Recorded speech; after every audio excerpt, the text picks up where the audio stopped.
David Andrew Weeb, founder of Spark Infinity niche-based Facebook group. David, what is going on in Spark Infinity? Spark Infinity has been growing pretty rapidly since January. We started with literally 4 or 5 members, now to well over 1,400 people, serving creatives and creators, poets, artists, visual artists, musicians, actors, actresses. What should members of Spark Infinity be prepared for? What are the live shows about? We like to interview people and get a sense of who they are, the kind of things they do, highlight them, and especially their amazingness, their personality, their superpowers, whatever makes them great. That's what we like to highlight in those conversations. So how could members of Spark Infinity also benefit from Bump Global? For one thing, there are so many amazing heart-centered founders of various niche-based Facebook groups that if you wanted to be interviewed, you could just put yourself in the middle of the storm and find all kinds of groups to be featured in and interviewed in all day long. And the other thing is, if they have the desire and the work ethic to build their own niche-based Facebook group and blow it up, that's another opportunity that's waiting for them. And I only see things grow. Spark Infinity, it's David Andrew Weeb here. I'm joined today by Ryder. Ryder, how are you doing? I'm doing awesome, David. Thanks so much for having me on your show. It was really cool that you reached out. I'm a big fan, and you have definitely a lot. You have a big catalog of things that you've done in your life, so it's totally inspiring. And I'd love to be part of what you're doing, so I like it. I'm here. You. Happy to be here. Grateful to be here. Thank you. I might have to add that to my sizzle reel. Thanks for Yeah, the kind words. Yeah, just a quick question for you before we get started. How long have you been writing books for? Because there's so many that you've written. How many do you have now? 12 books, and I've got number 13 coming out the end of this month. That's incredible. Yeah, I think I began work on my first book in about 2013, but it did not publish till 2015.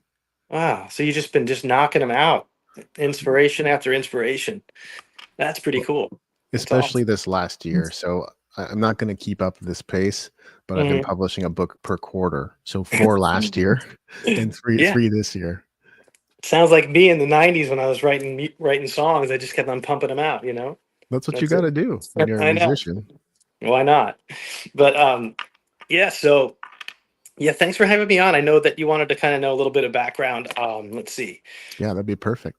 I'm originally from Long Island, New York, Oyster Bay, a little town, but a great town.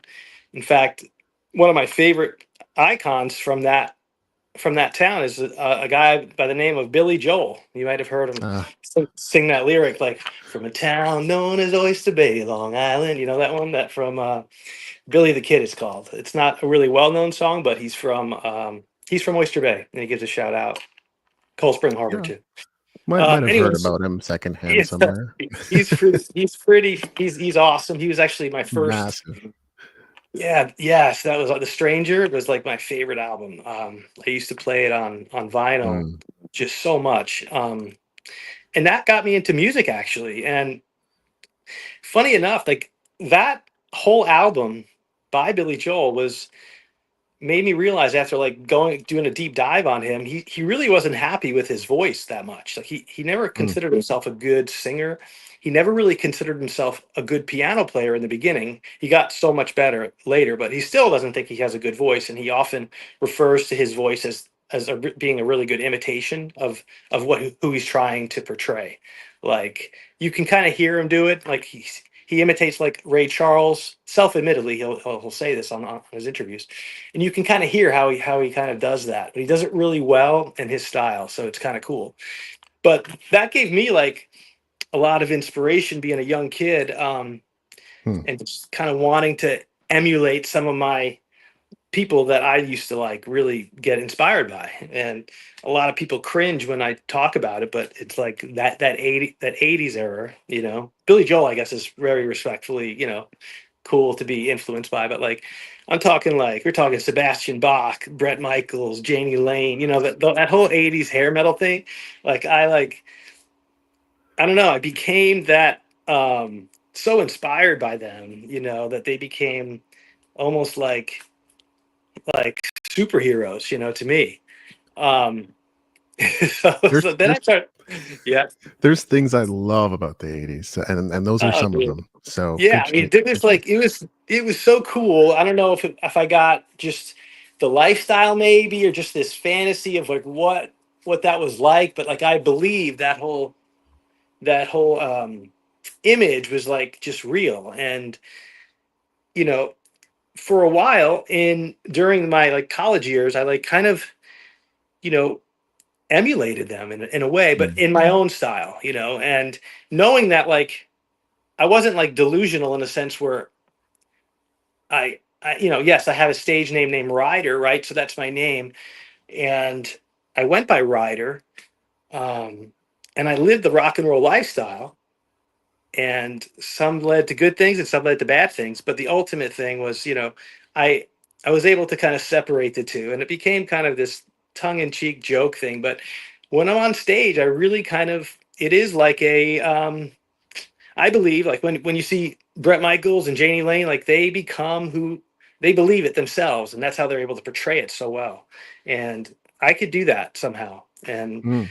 um, I'm able to kind of transition into this another character on stage. So I think by maybe me being influenced by that image or that acting that they were able to portray, I kind of was able to feel that and sense that I could do that too. So, but yet all the people around me are like, "Whoa, like this is kind of what he believes it," and they believe it a little bit too now because he believes it so much. So you can kind of see it that it wasn't just like a, you know, like I was crazy on stage or something. You know, people got into it. You know, so you know, I mean, David Bowie, like Ziggy Stardust character, Ah, right? Like, I think it's just like that, right? And I mhm. do believe when I'm on stage, I feel like there could be, you know, 50 people in the club or, you know, 1,000 or, but if I feel like it's 20,000 people when I'm on stage, you know, I'll even like point to the back, you know, even though there's no back, you know, just because I feel like I could be, you know.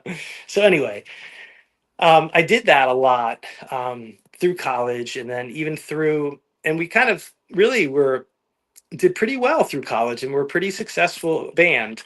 I had some great players with me that I'm really proud that I played with. Anyway, so the bottom line is I was very influenced by um, grade school friends, basically, that were really smart, so kind, great people, and I consider them my best friends.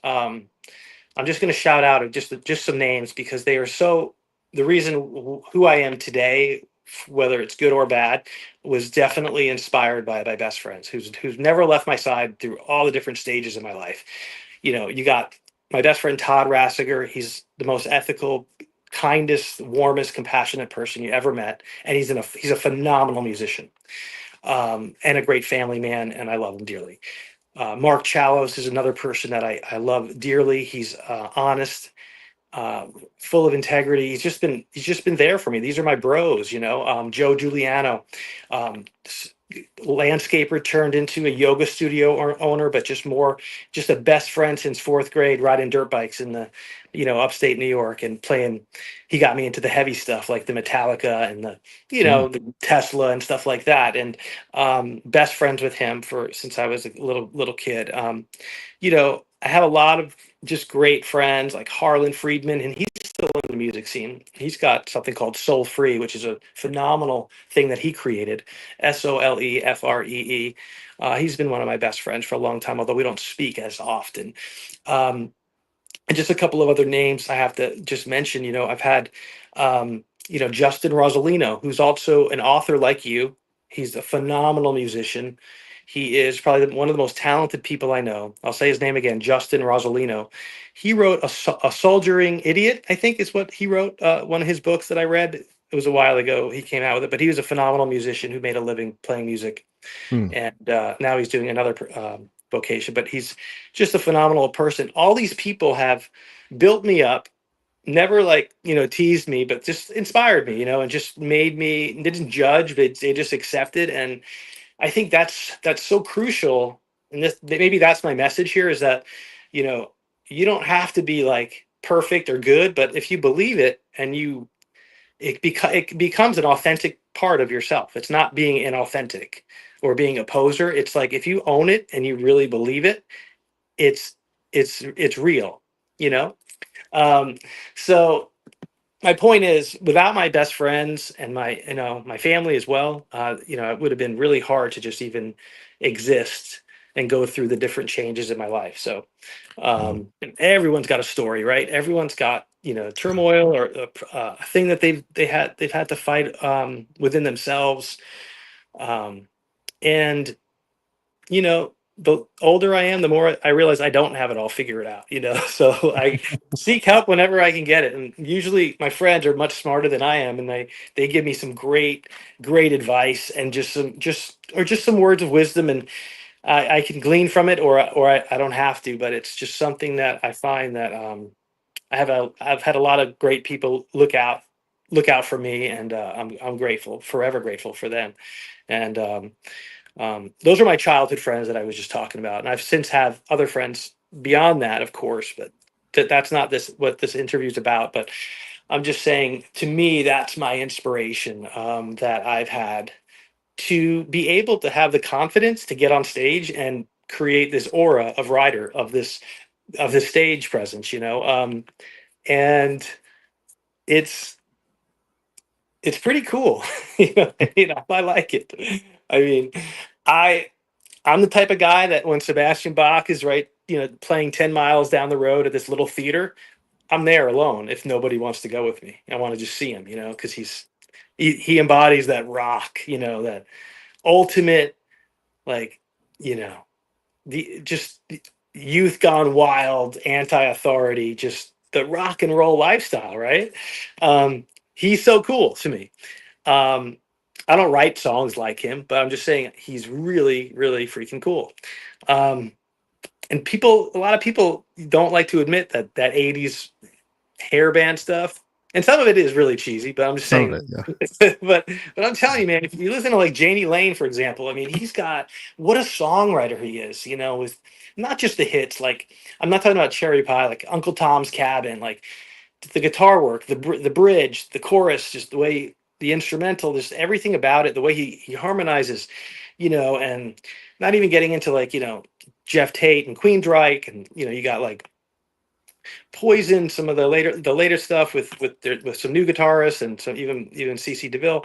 Just there's some things that are underrated that people just they look away because of that image, right? But there's some good, solid talent and songs in there that need to be kind of discovered, I think, So I don't know what type of music you like, but I mean, I like dark stuff like Alice in Chains. I love them. I like Oh, Stone Temple yeah. Pilots.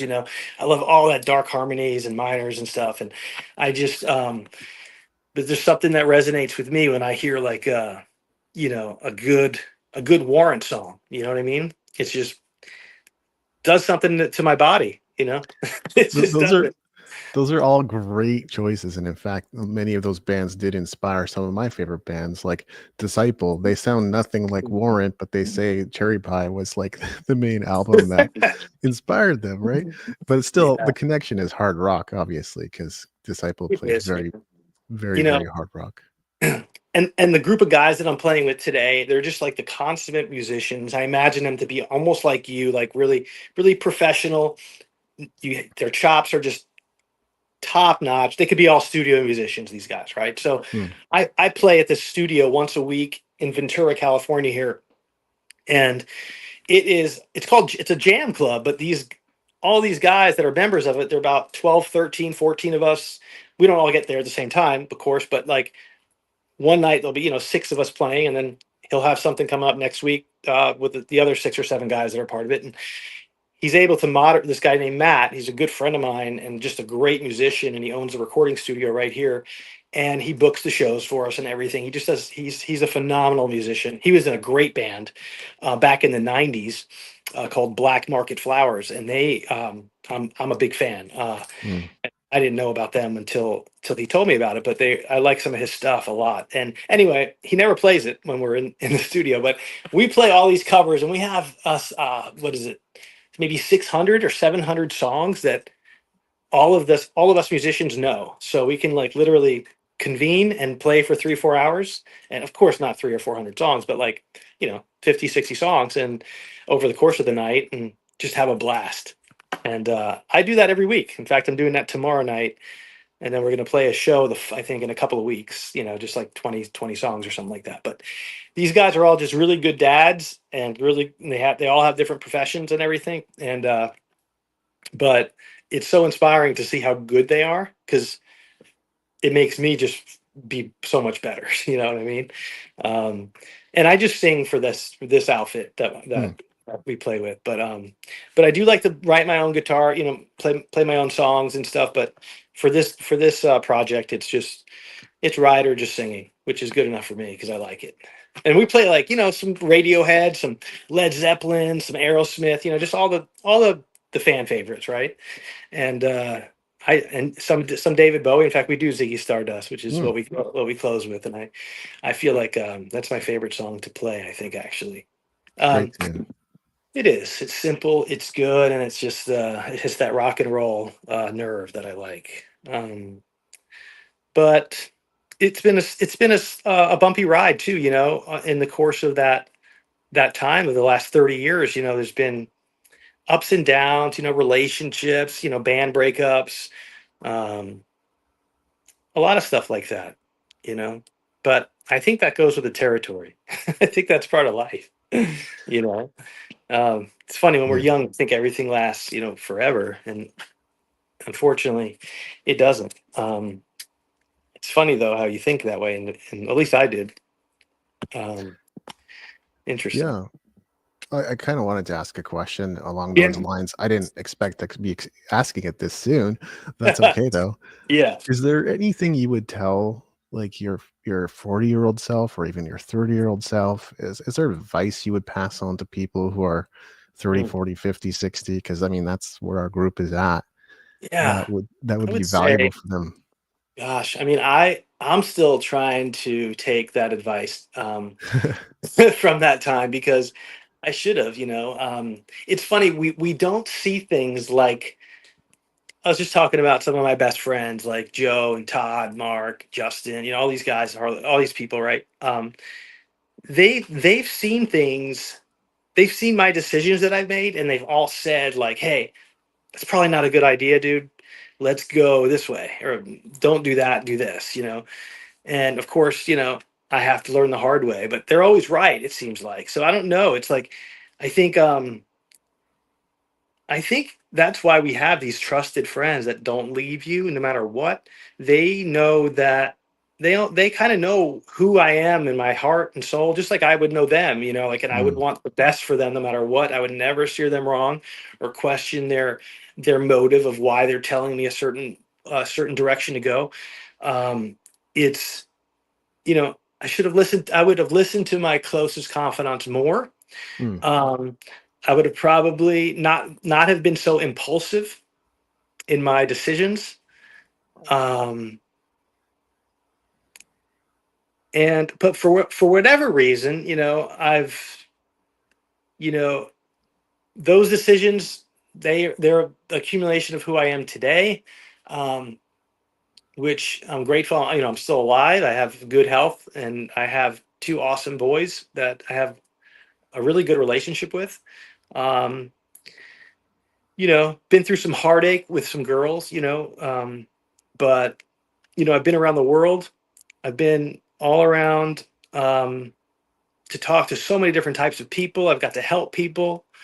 I've got to make a living selling toys, which is like pretty cool mm. for 20 years. Those little vending machine toys that you've seen. It's kind of gone downhill a little bit in the last 10 years because no one's using quarters anymore. But so there's been ancillary type income stuff going on. But ultimately, it's been really a great life. But I've made Mm. some.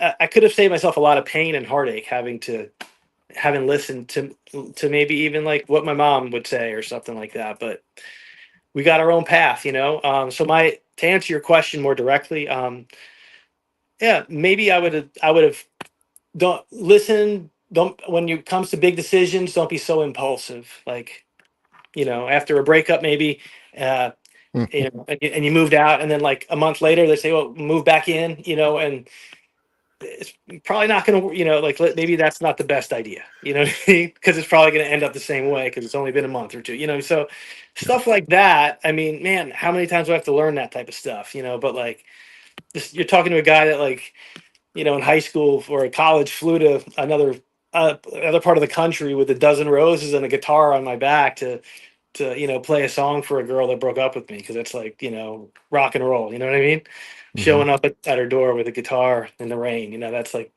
that was a typical rider story, you know. It's a lot of people think it's crazy and silly, but man, you know, that's basically I'll let you please moderate this. Yeah. Well, I'm yeah. sorry. Listen to your friends, your confidants, your mentors. That's I would say that would be some great advice. Yeah. People it that is. really know you and love you. I mean, those are the people that have your back and they want the best for you, you know? So they know what's up because they know Mhm. you so well, you know? Love it. And something you brought up earlier, like becoming a character on stage, I actually think that's really key. And it might be something that some people in our audience haven't really understood or realized yet. And at Oh, the dude. same time, it can be nebulous because you're like, well, why did David Bowie become Ziggy Stardust and know for sure that was going to succeed? And maybe he didn't. But like, Right. why did Oh, that no. have appeal? Why does Kiss have appeal? Right. I mean, Kiss worked their ass off. Let's just say it like it Yeah. is. I mean, I wouldn't go. I'll just give you, it all became funny. Like when I would just be on stage and like, you know, pretend like I had like, you know, have an English accent, you know what I mean? Or just say, we just came across the pond the other day. I want to say Mhm. thank you very much. You know, you just be really, you know, and then I would look in the audience and some people wouldn't know that it was an accent, that I was faking it, number one. You know, so I was Of like, course. wait a second, this is kind of cool. Like, let me see if I can pull this off. So I never did any acting as in high school or college. I just basically was just emulated like these moves on stage, like Janie Lane, like with the thrust of the hips or my hands, you know, just like at Brett Michaels and pointing out, just like, you know, how you guys doing tonight? You know, just really owning it though, not pretending.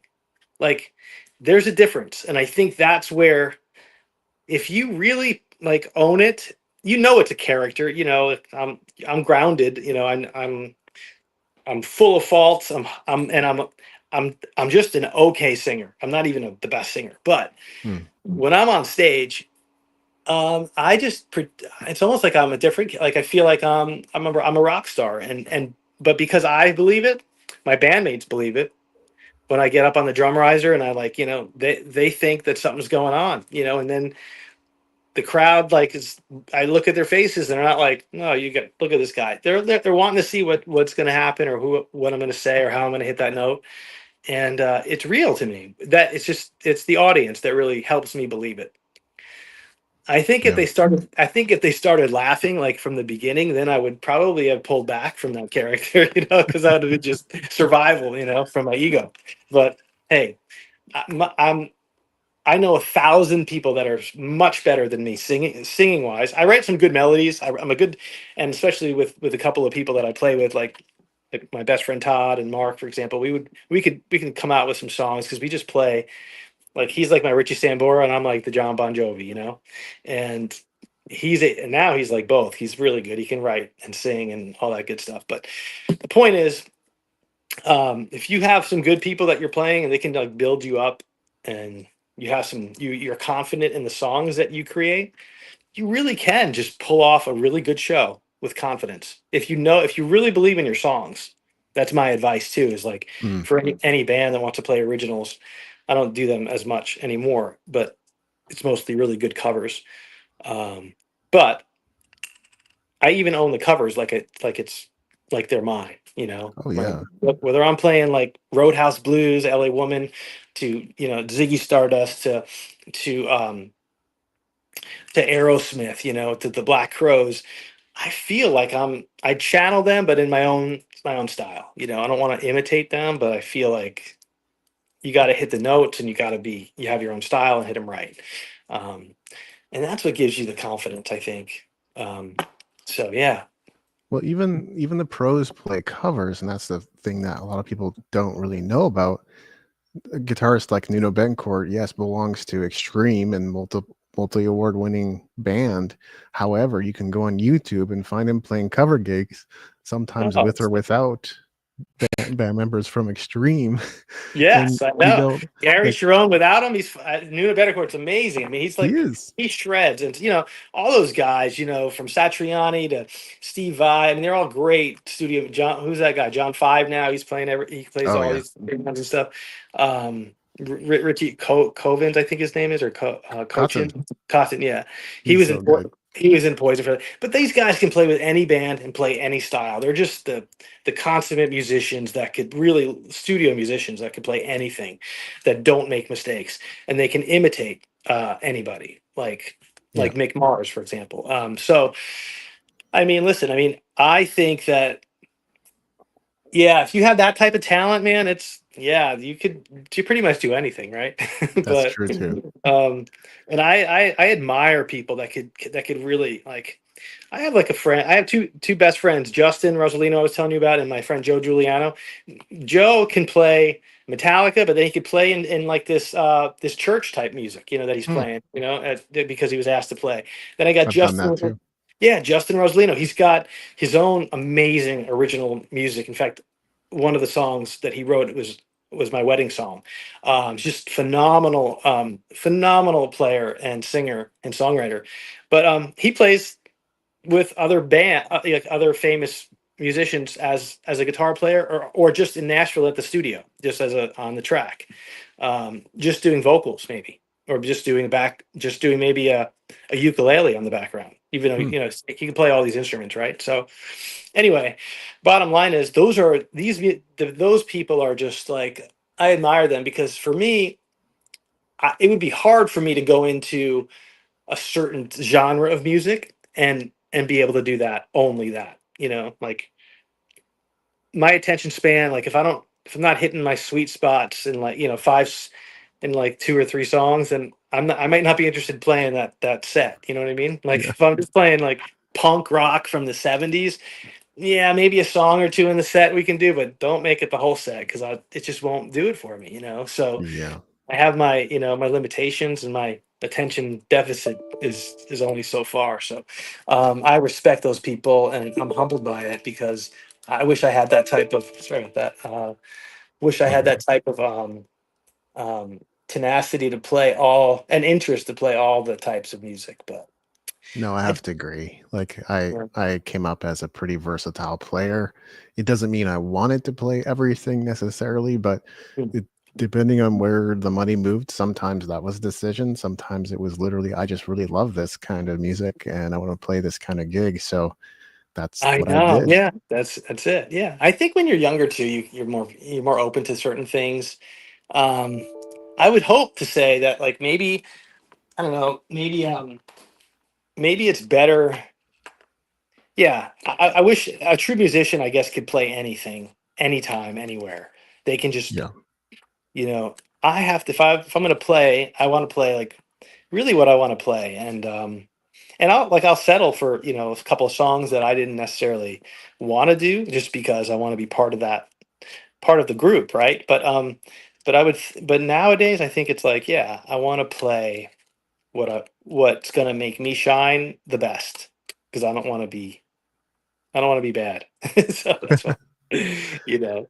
But So anyway, something you could maybe illuminate for me a little bit. I mean, I was obviously born into a world with a ton of recorded music, and that number is just getting like exploding exponentially every single year. So my reference points are not the same as everyone else's, but like I've probably listened to what most people have listened to. However, Mhm. like I was told, Stone Temple Pilots is kind of like poor man's Nirvana. But when I listened to them, Yeah, I was yeah, like, holy cow, this is like the yeah. Beatles. It's modern rock. It even sounds Yeah. some like post grunge, like Collective Yes. Soul or Creed at times. So I'm like kind of blown Mm. away. Like, what is Blown your away by, yeah, I'm blown away by their ability. Like, I heard him on, I think it was Howard Stern playing that one song, "What Would You Do?" It was very Beatlesque. I mean, it was almost yeah, like a Beatles song, right? Very Beatles, very John Lennon, Paul McCartney, right? I love, one of the songs that we cover is "Trippin' in a Paper Heart," that song by them. yeah, You know that song? Great song. And Vaseline we do really well too. And I channel Scott Weiland very well, I think, in both of those songs. I think he is just very disturbed but cool. You know, the way he's able to just kind of his cadence and his lyrics are just wonderful. The way he's able to phrase, you know, um, that's what I really like about it. And then I don't know if you know about Velvet Revolver, but Yeah. Fall to Pieces is one of my favorite songs ever written. Mm. Do you know that song? Where Slash is like just It's has been a such a long time, sick but yes. solo. Love Yeah. that song. We cover that song too really well, and he's just pouring his whole freaking heart out right there on that song. And what a wonderful song. Um, it really hits home, and it has. And I like playing that song when we do. Started getting into some Green Day too, playing a couple of Yeah. covers by them, and I find myself really liking them a lot. I really feel It's myself fun. liking the Doors a lot, really channeling even the Cult, noticing the similarities between Jim and Ian. In fact, I think they did. Ian covered. Ian played in the Doors. I think during that time when the Doors were touring and they were trying out singers, and he sounds exactly like Jim Morrison did. Of He does. course. He does. Yes, I mean it is Jim. I mean he's so even his cheekbones and his whole like look on his face, it looks like Jim. It's just great. And the guy from NXS, I mean, he would be like a great Jim Oh Morrison. yeah. I think he did some of that too. So yeah, I love all that type of music. The Who, I do. Baba O'Reilly, I love that song. Oh yeah. Um, I love playing it live. There's nothing like it. Um, I find Pearl Jam really tough to play live for me because I don't want to imitate. I want to like be Ryder on these songs. And I feel like those other songs that I mentioned, I can be Ryder, but for him, it's almost like I have to figure out a way to be Ryder and not imitate Eddie so Yeah, much. that's It's tricky hard. because It's tricky. Eddie Yeah. Vedder inspired so many singers, Scott Stapp Yeah. and multiple others that came after Yeah. him. So it's almost hard Great not to. melodies, just great melodies. It's hard not to, but I love the music too. I think just that guitar is just phenomenal. McCready Yeah. he's so good, underrated. You know, just you don't hear too much about him, but those licks and those riffs. Same with Blind Melon, man. Blind Melon to me is Oh just yeah. like one of the best bands in the world, and I was totally inspired by them too. It's so weird how we have different tastes in music, you know, but in life, True. well, but you know, they all do the same thing. They all like move you, you know. I Well, have and a someone that I care about very much. Every time she hears like an R&B song, she just falls apart. You know, she loves it like a Boys to Men song or something like that, right? So it's like, man, that doesn't really hit it for me, like necessarily, like as hard, like like a ballad like I Saw Red by Warrant, for example. That hits me hard, you know. But that song hits her just as hard, you know. That's so it really is. Music does touch your soul in the language that you are able to understand, yeah. you Do you know. think we're going to get back to that? And by that, I mean, like, you can still find pockets of this everywhere. You can still find bands from the 70s touring out there. I I think know, Winger is just finally on their farewell tour. Incredible dude. band. Dude, But I mean, he's one of the best bass players, and it's just so freaking good. And Slaughter too is freaking great. Those guys and the guitar player Mark Slaughter can play every instrument in the world. He's yeah, so good. He wrote some great songs, man, and he also created a style that was phenomenal. I thought, and he produced an album that was really ahead of its time. And Winger, I mean, forget about it. Probably one of the best bass players ever. You know, well, how um, does he do it? Like, he's I also don't a know, really flipping great rock dude. singer, right? I mean, the key changes in like 17 and Yeah, like all that stuff is just like what and his how songwriting great. and composing. And the way he sings, and he's got strings that he's just an amazing guy, great musician. Now he's doing these 80s cruises and stuff. I would love to see him one day. um, but to answer your question is I thought about that. I have two boys, they're really into rap, right? They like Yeah, R&B. They like these indie rappers that maybe are from Tennessee or maybe LA. I took them to Pomona and went to this theater, and it was my first really big rap show. I think I saw the Beastie Boys when back in the 80s, but oh, that's this awesome. was, yeah, it was fun, man. They were playing all their own instruments. It was phenomenal. But these guys were just like, they had 5 bands, right? They had 5 different acts, you know, clouds of marijuana everywhere, pot's legal. It's just like, I'm bringing my kids to this thing. It was the other 2 kids first show. I took my 2 sons and their 2 best friends, and we wound up staying there a couple of days, and we saw their favorite rapper, right? And I said, but what does this do? What it did for me, like when I saw like Janie Lane coming up in the middle of the Meadowlands Coliseum, like literally Wow. coming up off, in the middle of the Coliseum on stage, you know, with the lights shining bright on him, and he started to play that G chord from Heaven, and I'm like, oh my gosh, there's nothing that gives you more chills than that, Where is that in today's society? I don't know if it's there right now. It could Yeah. be. I just don't. I'm not able to tap into it because, for some reason, that's one of my weaknesses. I guess that doesn't. It's like I don't have. I'm trying to understand where the chills are, or where it hits for them, but maybe it's in the lyric, maybe it's in, I don't know what it is, so I don't know the answer. Well, yeah, they go to these EDM festivals and then they're like rock music, and it's like, I don't know why you're banging your head. This just feels like really soft to me. I know. Like it's Well, but easy just like listening.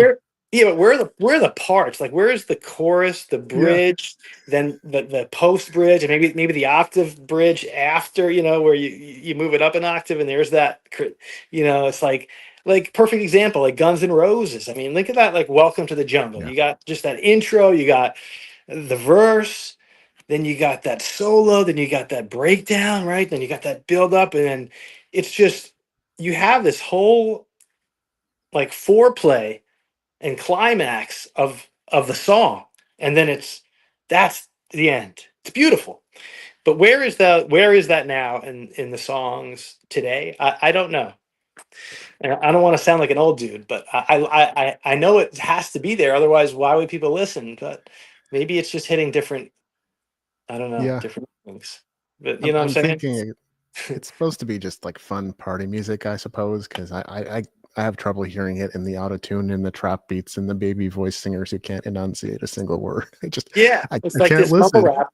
It's just, but if it Mumble rap. inspires people. I mean, like I said, I mean, my oldest son, he really likes it, and I think it hits for him because he knows certain artists. He likes a little bit underground, which I can appreciate that, right? That's Mhm. like what we did, like when we listened to that indie music. Maybe it was the Dead Milkmen or something, that nobody else heard of before. Um, so he's in that vein, but ultimately it's like, but where does it hit?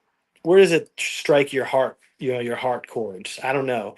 Still trying to figure that out. Maybe it's just I'm too jaded by by the '80s. You know what I mean? I think I totally fair answer. think You heavy know, metal. I think, well, what's that? Fallout Boys wrote this one line. I thought it was oh really yeah, cool. He goes, "Heavy metal broke my heart," which is pretty cool if you think about it.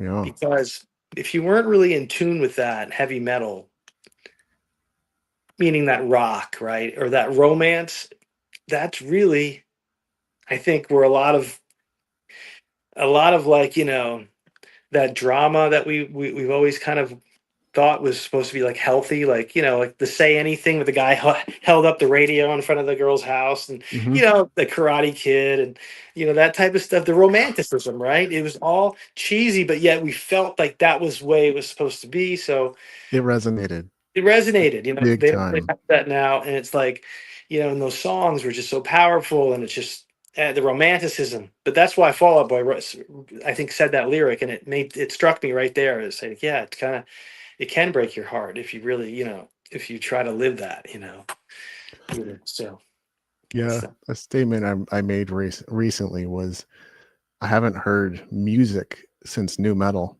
and even then I'm being generous. You know, yeah, there's some metal out there. There's some metal. there actually is really good stuff. And they're starting to come out. I think Trunk Nation has some pretty good stuff Yeah, on his show. He does a pretty good job in debuting some of that stuff. Um, but anyway, so that's my musically, it's like rock and roll to me is just It's a lifestyle. It's a way of life. It's the way I look at life too. Um, Hmm. and another line that really strikes home is that it's a song by the Cult. It's called Heart of Soul. He goes, "You got to bleed a little while you sing," meaning, or else the words don't mean a thing. Oh So, wow. that's a pretty good line that he wrote, and a lot of his stuff is simply written in the way he sings. But that line really hit home too, because it's true. I mean, these the words that we write when we write songs and stuff, they really they come from the heart, and your heart's bleeding and you're writing these songs. So it's like, that's rock and roll to me. Every rose has its thorn. It's probably my favorite song of all time.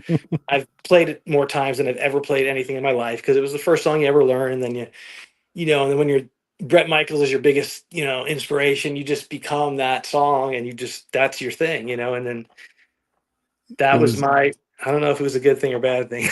well, But it was immortalized by Bill and Ted. So well, yeah, that, okay, there you go. that being the case, I can't take anything away from it. Yeah.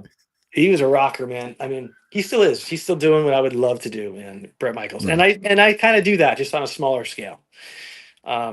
So another thing too is that just because you have a profession, you could be doing that full time, just like me, and then you can have a great bunch of guys that you can collaborate with on like a every other week basis, and just play out. It just brings back this energy of youth and like fun, and uses your brain just in a different capacity. I think um, I enjoy that. That's like the icing on the cake for me, because I play music every other weekend or every weekend. But when I play out at a club, I enjoy it just because it's fun. I show up as a singer and I just get on stage and do my thing, and it means it's just a great it's good for your mental health too. It's good. Yeah. It's good to Yeah, play. music is for You sure. know, you know, but. Yeah.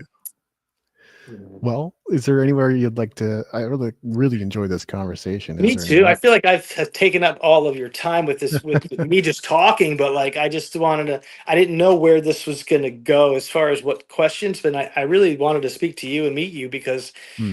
I would like to do an interview with you one day, just to hear about your type of background and stuff like that when time permits. I'm Yeah, sure I I'll be mean able to hear it. we could even do a question or two now if you wanted Yeah. to. Yeah. What? Tell me when did you get into music, and why did you? And when did you feel like you wanted to do it for a living? And then when did you realize that you had other talents as well that you wanted to pursue, and put that on maybe on the back burner? Like, tell me a little bit about that, if you could, briefly. Hmm. The abbreviated version, because I could go long. When I Hmm. was 15 at youth camp, a friend and I learned a rap by Weird Al. It was Twister, super Nice. cheesy, but Mhm. like Nice. we could perform it. And so there was a talent show one day, and we went up and performed it. And of course, I was nervous, but we had like walked out of the venue as we had planned to, as the performance finished, and to great applause and cheering. And Yeah. that made me go, I have to do this, right? Like right then and there, I was Wow. Right hooked there. to, Yeah. yeah, live performance. That was it. And then so listening to the music I was at the time, I was just grabbing stuff. I grew up in Japan, so I had no clue what the North American music scene was. But lucky enough, I came across Beastie Boys and Check Your Head and stuff like that. Oh, So I was wow. like, well, these guys play instruments pretty well. Maybe I should learn something, right? So Yeah. within a couple of years, I picked up the guitar because I was pretty sure this is what I wanted to do. And Hmm. then I put more money out because I helped my friend buy a drum set. He played the drums, and he did eventually pay me back. But and we Wow. also bought a digital 8-track recorder. That's what So they that we had could, back then. Yeah. That was better yeah, than the 4-track, the Fostech. Why not? Do that's it right. up. So we started capturing ideas, and then it grew from there. Like we started looking for a bass player naturally. Mhm. None of us could sing very well. We tried very hard. We wrote some good songs. Eventually, we had a singer come in. And he didn't gel with the band. It was more of a problem than a help. Oh, So that yeah. that happened more than once in that with that situation. Specifically with singers. Yeah, we Mhm. couldn't find Yeah. someone, and I decided at that point that I was going to continue, so it began work on my solo record. And I didn't have this grand plan of becoming part of the singer-songwriter scene in Calgary, but that's the way things went. And so suddenly I had all these acoustic gigs and connection to other songwriters and other people who needed lead guitar on their stuff, and it grew from there. So I was in and out of bands. I played in tribute bands. I played in original bands. I played in Wow. jazz and country. Yeah. You were like the consummate like studio musician, touring musician that, that's how what I think Jimmy Page was like that too. Yeah, And that's so right. was Session. John Lennon, I think, did a little bit of that too, maybe. Who else did Paul McCartney or John Lennon do a lot of the studio musician stuff? Oh, I didn't know. That's Yeah, I think he did some of it. But Jimmy Page, I know he did a lot of that. Wow, so that's pretty cool. That's like you were taking it to the next level. That's pretty awesome. yeah. And then the kind of the big decision point, I suppose, occurred, I want to say around 2011. That's when I was exposed to the world of business. And first and foremost, like there's a personal development audio to listen to. My life was a mess before listening to it. After listening to it, the second half of the year was amazing. It was incredible. I played the Calgary International Fringe Festival, did a mini tour in BC, and also got to go on a bit of a vacation. That's cool. But it was around that time that I was starting to be exposed to Rich Dad Poor Dad and various like training materials in network marketing, because I was also Great book. Great book. And I was learning things, like certainly basics for a business owner, but I was learning things that I was like, I wasn't taught this as a musician, and I sure wish I had this in the last 10, 12 years. That's when I decided I think I actually need to teach this stuff. I actually need to help musicians. Yes. And that was the decision point.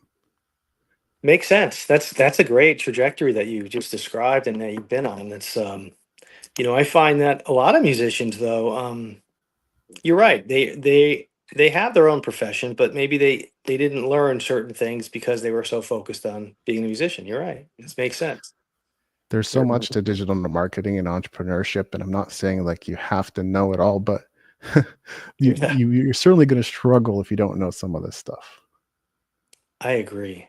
Yeah. I haven't I did very well with this with the toy industry for a long time, and not really using social medias per se, but more of my relationships with the clients that I had, and had a really good run with some certain products that did very, very well, to the point of me just picking up the phone and taking orders at some point. But it was me getting the order first before that took place. So it was me doing a lot of like plowing, and then it would grow. Once I did the planting, but it took a while to do the planting, right? So then once that happened, I was able to reap what I sowed, so to speak. And but like I said, nothing lasts forever. And things change. So there's like you said, there's in the digital media world, everything's changing. Different things are happening. There's TikToks, there's Instagrams and Facebooks and all these other new things coming up and coming out. Yep. Where, I guess it's good to be on that. You're either in it or you're going to sink, so, but you've seemed to put yourself out there with a lot of things like books, podcasts. That's true. That is staying current and relevant. And I think that is pretty freaking awesome, man. You did a great job. Thank you. So, yeah. I get it. I decided I wanted to become a bit of a new media creator in 2009. And of course, the immediate thought was, okay, I'm going to learn how to compose video game music. I'm going to learn how to post my own YouTube videos and start podcasting and roll it all into my music career. And that's how I was going to grow it, which is what I did. But of course, all those skills ended up being very useful in a variety of other ways. Totally. No regrets. I have a full-time contract with big tech now, and that was completely unexpected, and didn't know that I was going to be doing that. So that's awesome. That's fantastic. Well, are you in Canada right now? Yep. Right on. Just in greater Vancouver, and it's, not too far from Washington and Seattle. Yeah, well, I'm in Southern California, man, right here in the rock and Well, roll area here, right on the beach, right here. So it's good. It was really good to talk to you and to just kind of likewise. meet you and stuff. And big fan of yours. Definitely Thank going to you. order some of your books. And I'm really happy that you reached out. And I'd like, anything I could do for you, let me know. Thank you. I really All right. appreciate it. You're welcome, Yeah. brother. Call me anytime. I'd love to talk. Okay. You got All right, it. David. Signing off, Ryder. Take care. All right. Thanks, Ryder. See ya.